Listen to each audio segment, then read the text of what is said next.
Hello students, मैं हूं नायाब अनवर और ये है मेरा चैनल एजुकेशन मास्टर क्लास। यहाँ आपको मिलेगी 1000 एमसीक्यू सीरीज़ ऑन एजुकेशन। और एक बात और बता दूं कि ये चैनल स्पेशली उन स्टूडेंट्स के लिए बनाया गया है जो इंटर से लेकर मास्टर और एमफिल से लेकर पीएचडी तक, जो जिन बच्चों का सब्जेक्ट एजुकेशन है, या जो बच्चे बीएड या एमएड की तैयारी कर रहे हैं, या इंटर से लेकर मास्टर जिनका एजुकेशन सब्जेक्ट है, या जो पीपीएससी और एफपीएससी के कम्पिटिटिव एग्ज़ाम की तैयारी कर रहे हैं, या जो स्टूडेंट्स हेड और डिप्टी हेड की तैयारी कर रही हैं, लेक्चरर एजुकेशन या फिर सब्जेक्ट स्पेशलिस्ट, इन सब के लिए ये लेक्चर यूज़फुल है। वो सब लोग इससे तैयारी कर सकते हैं।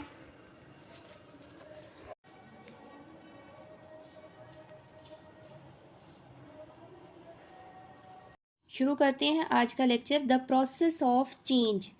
जो तब्दीली का प्रोसेस है वो क्या होता है? Enable an individual to lead successful life, enable an individual to adjust in the society, enable an individual to develop his ability.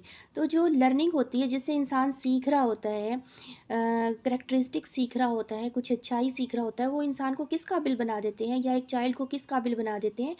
उसे बना देते हैं individual to lead successful life के गुजारने के काबिल बना देते हैं, उसे सोसाइटी में रहने के काबिल बना देते हैं, और उसकी जो एबिलिटीज़ होती हैं उसे डेवलप करने के काबिल बना देते हैं। तो ऑप्शन होगा D.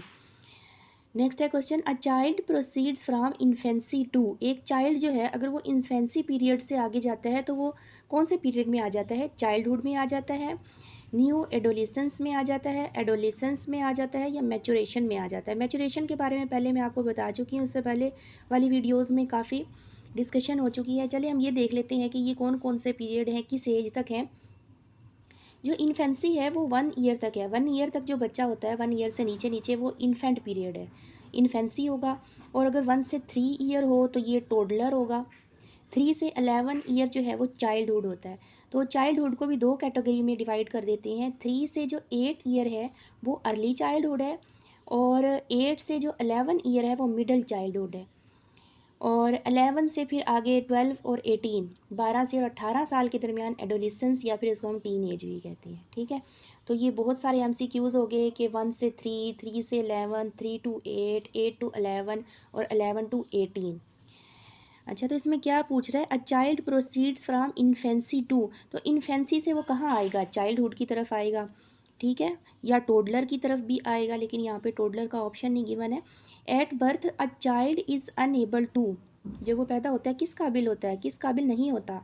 Fulfil his needs by himself, जाहिर है नहीं होता इस काबिल। रिस्पॉन्स करने के काबिल होता है जब उसे भूख लगती है। Take influence from the environment, जो माहौल है उससे वो असरात लेते हैं। The change in an individual occur when. कब होता है चेंज, कब आता है इंडिविजुअल के अंदर? इंटेंट टू चेंज, जब वो इरादा कर लेता है चेंज का। पासिस थ्रो एन एक्सपीरियंस, जब वो एक्सपीरियंस से गुजरता है, उससे भी वो कुछ सीखता है। Passes throw the learning process, learning से ज़रूरी नहीं है कि उसके अंदर चेंज आए। कुछ लर्निंग से इंसान में चेंज आ भी जाता है, कुछ लर्निंग से नहीं आता, वो कुछ नया सीख रहा होता है। The change due to experience, अगर हम एक्सपीरियंस करते हैं तो उससे जो चेंज आता है वो क्या होता है? आर परमानेंट होते हैं, कॉन्टीन्यूस थ्रू आउट लाइफ होते हैं, pave the way to new changes, तो ये ऑप्शन डी होगा। A natural change is, natural changes जो होते हैं वो क्या होते हैं? टेम्परेरी आर्जी होते हैं, परमानेंट मुस्तकिल होते हैं, न्यूट्रल होते हैं, या नन ऑफ दीज होते हैं? तो ये परमानेंट होते हैं। जैसे कि मिसाल के तौर पे अगर बच्चे के कद में इजाफा हो रहा है, वो बड़ा हो गया है, 5 फुट का हो गया, तो अब ये तो नहीं ना होगा कि वो वापस 4 फुट का हो जाए या 3 फुट का हो जाए, वो 5 से आगे ही जाएगा। तो जो नेचुरल चेंज होता है वो परमानेंट होता है। The behaviour changes due to experience, अगर हम एक्सपीरियंस के ज़रिए कोई बिहेवियर चेंज ले रहे हैं तो वो क्या होगा?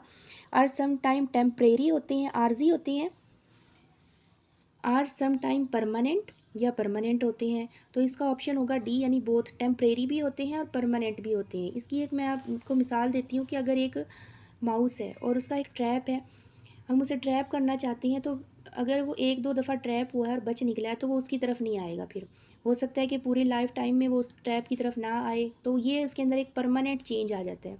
लेकिन बाज़ औक़ात हो सकता है कि वो कुछ मंथ के बाद भूल जाए कि वो ट्रैप हुआ था, और फिर वो वापस फिर दोबारा से उस ट्रैप के अंदर आ जाए, तो ये इम्परमानेंट हो गया, यानी टेम्परेरी हो गया। तो ये जो चेंज है, बिहेवियर के अंदर चेंज है, जो एक्सपीरियंस से आते हैं, ये परमानेंट भी हो सकते हैं और इम्परमानेंट भी हो सकते हैं, ठीक है।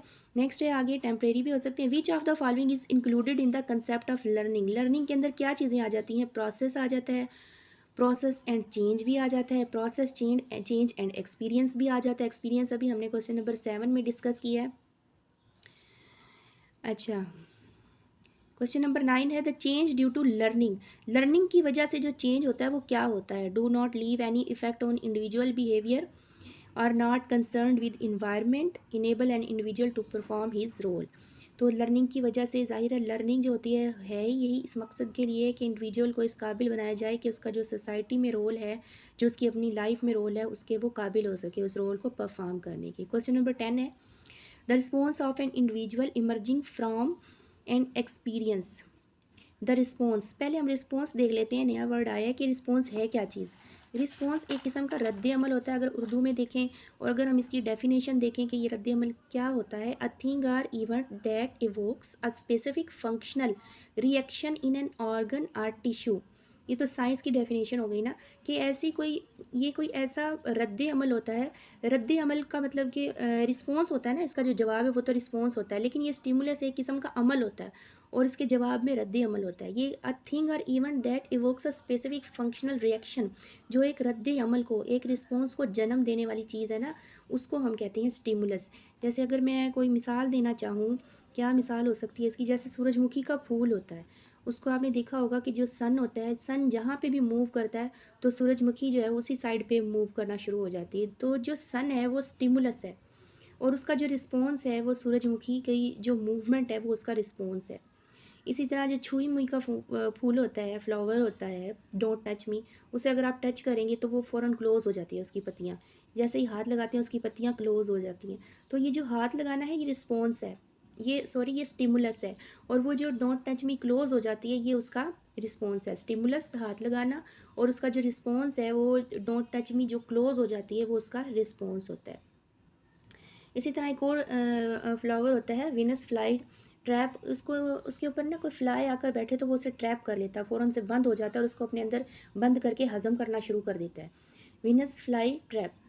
तो इसमें ये क्या है कि जो स्टिमुलस है वो फ्लाई है, और उसका जो बंद होना है फूल का, ये रिएक्शन है, वो उसका जो रिस्पॉन्स है वो उसका रद्द अमल है, ठीक है। तो मेरे ख्याल से अब आपको क्लियर हो गया होगा कि स्टिमुलस क्या है, रिस्पॉन्स क्या है। अच्छा, ये तो मैंने साइंस के लिहाज से आपको जो है समझाया है, लेकिन यहाँ पे साइकोलॉजी में हम इसे देखते हैं कि ये रिस्पॉन्स और स्टिमुलस क्या है। ये बिहेवियर के अंदर होता है कि क्या आपको स्टिमुलस दिया जा रहा है और उससे रिएक्शन या रिस्पॉन्स उसका क्या आ रहा है। Enables him to pass through further experience, इस काबिल उसको बनाता है कि वो फर्दर जो एक्सपीरियंस होते हैं उन्हें कर सकते हैं। Become neutral, become negative, become imbalance, ये तीनों नहीं होंगे। ऑप्शन ए होगा enable him to pass through further experience. चलिए जी, तो आज का लेक्चर बस इतना ही था। अगर आपको पसंद आया हो तो लाइक कीजिए, शेयर कीजिए और ख़ुद भी पढ़िए, अपने फ्रेंड्स के साथ भी शेयर कीजिए। तो मिलते हैं फिर नेक्स्ट लेक्चर में।